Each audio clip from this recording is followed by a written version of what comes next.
Hello there! So a little while back I posted an entire series on the topic of the open throat, and one of those videos in that series was dedicated to the comfortably low and stable larynx. And in that video I shared with you an exercise that I call the OO slide exercise.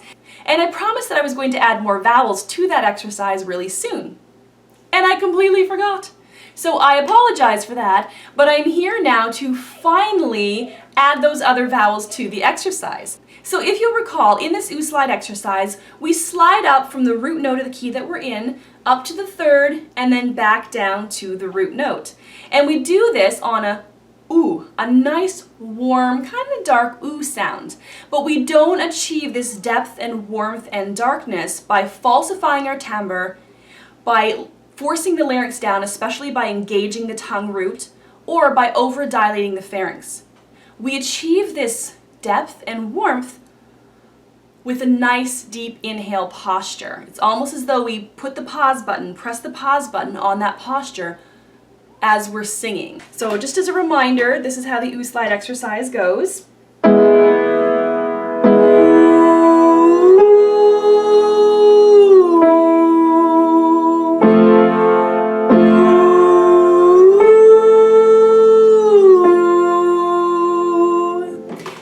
You've been practicing that exercise.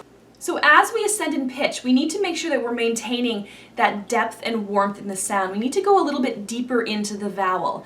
Otherwise, what will happen is we'll start to allow the larynx to rise, we'll start reaching for the notes, and the tone will become very bright and thin. And so when we do that, we're stabilizing the formants, the resonance frequencies of the vocal tract. And when we stabilize those formants, the harmonics of the sung pitch begin to rise above them. So we get this turning over of the vowel, and the vowel just passively modifies. We don't necessarily have to think too much about it. If we think in terms of timbre, maintaining that consistent depth and ring, that warmth in the vowel will begin to turn over just passively on its own without our having to think too much about it. Don't feel like you have to hold on to speech-like values with your vowels. It's going to produce an inefficiency in the vocal tract if you try to do that. It's going to be much, much more difficult to sing, especially higher up.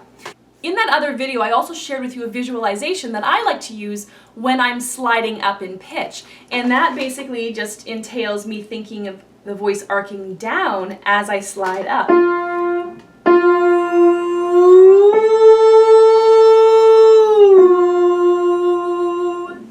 And when I do that, that gets me thinking down a little deeper with the sound so that I can establish a nice consistent timbre between the vowel on the lower note and the vowel on the higher note. I'm no longer thinking up, so it changes how I'm thinking about pitch movement. And the other nice thing about that visualization is because it's in this nice arc, it helps me to think a little bit more smoothly in terms of sliding up, a little bit more controlled with that slide. Alright, so let's add the other vowels to this exercise now. So we're going to start with this OO, we're going to slide up, OO, and when we get to that third, we're going to make sure that we establish a nice resonance balance on that vowel. If we don't get the resonance balance before we move on to the rest of the vowel series, that series will just fall apart. So OO, establish a good resonance balance, then we're going to sing A, E, O, OO. Good resonance balance, and then slide back down on our OO sound that we've been practicing. All right, let's give it a go.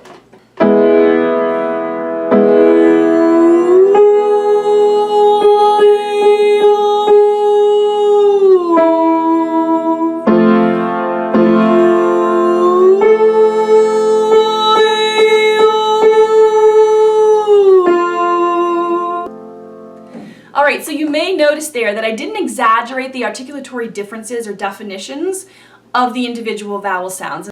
So I'm not singing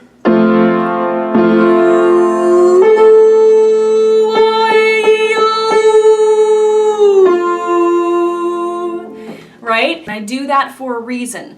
Ultimately, what I'm trying to achieve is a horizontal equalization of the vowel series. I talked about this in a previous video. When we achieve a horizontal equalization of our vowel series, essentially we're achieving a similar amount of depth and ring on every vowel on the same pitch. And if we exaggerate the differences, it becomes much more difficult to achieve this consistent resonance line, this sort of commonality in our tone amongst all the vowels or between all the vowels. And that's because our articulators are then put in sort of, we'll say, extreme postures, and they now have much farther to go in order to get to the next speech sound. And then when that happens, we get these things called transitional resonances, basically noise in our resonance. It's a normal part of articulation, but the farther these articulators have to go, the more transitional noises we're going to hear, and the more muddy our resonance is going to be. So if we bring our articulatory definitions a little bit closer, so if we sing more of a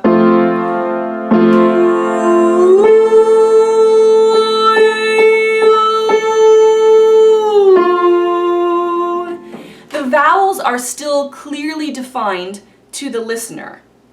They're going to also infer some of the vowel as we get higher. As the vowel starts to modify, the listener is going to infer the vowel that you're singing based on the lyrical context.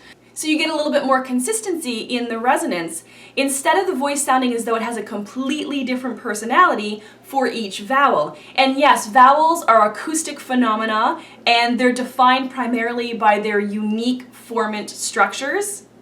But we don't want to exaggerate those differences because then the resonance falls out of balance. So don't be afraid to bring these vowels a little bit closer to each other in terms of how we form them. That will also help to reduce things like jaw tension and facial muscle tension for those singers who tend to exaggerate their articulation. So I hope you really enjoyed this exercise. Please let me know how you do with it, and if you need any further guidance with establishing a comfortably low and stable larynx, and I will do my very, very best to help you. In the meantime, please click the thumbs up button to let me know that you liked this video, this exercise, and also subscribe to this channel so that you'll receive notifications every time I get new videos up. Thank you so much for watching.